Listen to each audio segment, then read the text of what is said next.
सुबह सुबह हम ब्रश करते हुए टूथपेस्ट का इस्तेमाल करते हैं और जब एसिडिटी होता है तो उस टाइम में इनो पीते हैं।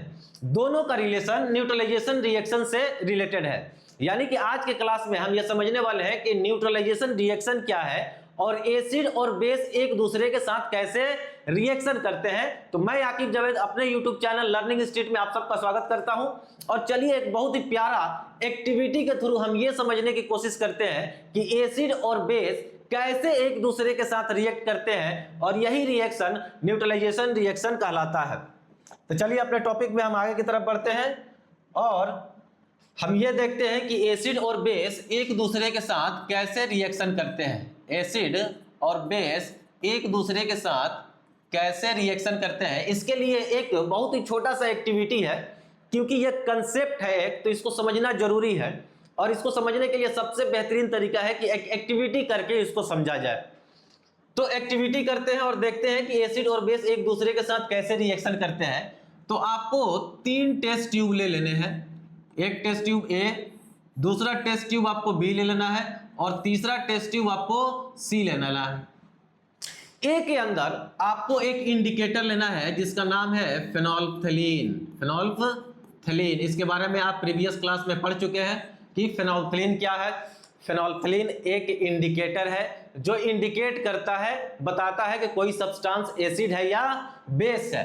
तो फेनोल्फ्थलीन के बारे में आपको मालूम है कि यह एक कलरलेस लिक्विड है, यानी कि पानी के कलर का यह लिक्विड होता है। कलरलेस है, एकदम से पानी का कलर होता है। दूसरे टेस्ट ट्यूब में यानी कि बी वाले में आपको कोई एसिड ले लेना है और सी वाले में आपको बेस ले लेना है। आप एसिड और बेस की जगह पे क्या ले सकते हैं? आप चाहे तो लेमन का जूस ले सकते हैं जिसके अंदर एसिड होता है और सोप सॉल्यूशन ले सकते हैं बेस के लिए। क्या करना है? एसिड के लिए अगर आप एक्टिविटी करना चाहते हैं तो घर में ही लेमन का जूस ले सकते हैं और बेस के लिए आप सोप सॉल्यूशन का इस्तेमाल कर सकते हैं या बेकिंग सोडा का इस्तेमाल कर सकते हैं। तो एसिड के लिए आप लेमन का जूस ले लीजिए और बेस के लिए आप सोप सॉल्यूशन ले लीजिए। सोप सॉल्यूशन क्या होता है? सोप को ही पानी में मिक्स कर देंगे तो जो सॉल्यूशन बनता है वही सोप सॉल्यूशन कहलाता है।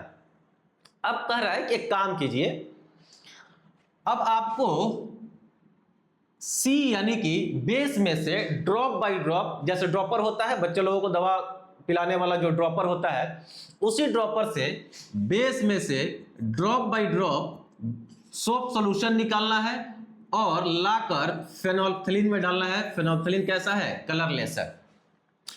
तो ड्रॉप बाय ड्रॉप इसमें से जब हम डालेंगे फेनोल्फ्थलीन के अंदर तो हम देखेंगे कि ये हमारा फेनोल्फ्थलीन जो कलर में कलरलेस था, बेस डालने के बाद जैसे ही हम सोप सॉल्यूशन डालते हैं तो ये पिंक कलर में चेंज हो जाता है। हमारा फेनोल्फ्थलीन वाला सॉल्यूशन क्या हो गया? पिंक कलर में चेंज हो गया।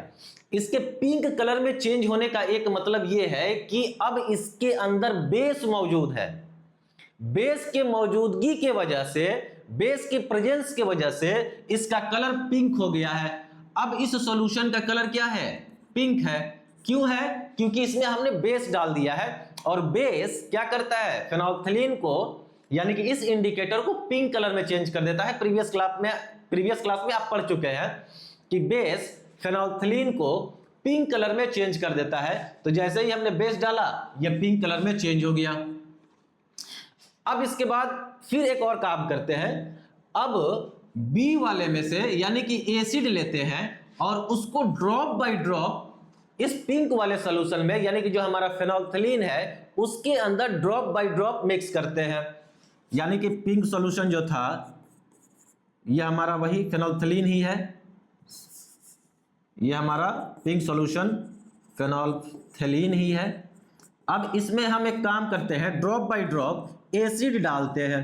जैसे ही एक ड्रॉप डालेंगे पिंक कलर का इंटेंसिटी जो है कम हो जाएगा, वो फेड पड़ जाएगा। फिर दूसरा बूंद डालेंगे और फेड पड़ जाएगा। एसिड जैसे ही 2 बूंद 3 बूंद 4 बूंद या 5 बूंद जैसे ही डालेंगे ये कलर फेड होता चला जाएगा और थोड़ी देर के बाद कलरलेस हो जाएगा।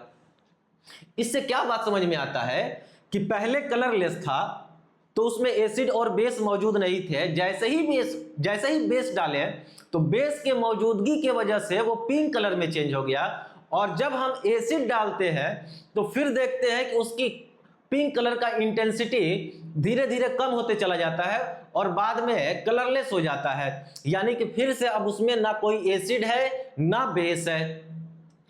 इससे ये बात समझ में आता है कि एसिड और बेस जब एक दूसरे के साथ रिएक्ट करते हैं तो यह एक दूसरे के इफेक्ट को न्यूट्रलाइज कर देते हैं। क्या कर देते हैं? ये एक दूसरे को इफेक्ट को neutralise the effect of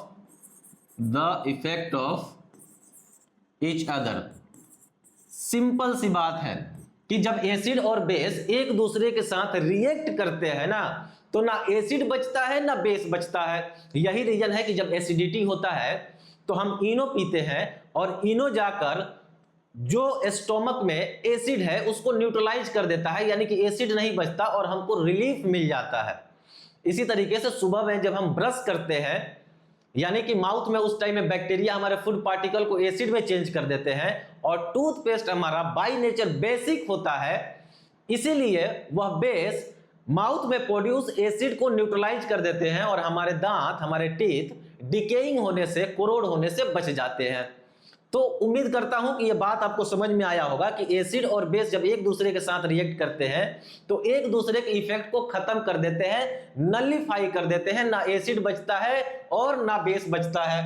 acid और बेस जब रिएक्शन करते हैं तो बनता है सॉल्ट और वाटर, है ना। जैसे एक एग्जांपल पे तौर पे आप ले लीजिए, एक एग्जांपल के तौर पे आप ले सकते हैं कि हाइड्रोक्लोरिक एसिड और सोडियम हाइड्रोक्साइड, ये एसिड है, ये बेस है, ये दोनों जब रिएक्शन करेंगे तो NaCl सॉल्ट बनेगा और साथ में वाटर बनेगा। तो ये भी याद रखना है कि एसिड और बेस जब रिएक्शन करते हैं तो सॉल्ट और वाटर बनता है, एक दूसरे के इफेक्ट को नलिफाई कर देते हैं, ना एसिड बचता है ना बेस बचता है। तो अब तक अगर आपने ये वीडियो देखा और आपको ये वीडियो पसंद आया तो सबसे पहले वीडियो को लाइक करें, कमेंट करें, इसे अपने दोस्तों में ज्यादा से ज्यादा शेयर करें और उससे भी पहले चैनल को सब्सक्राइब करें।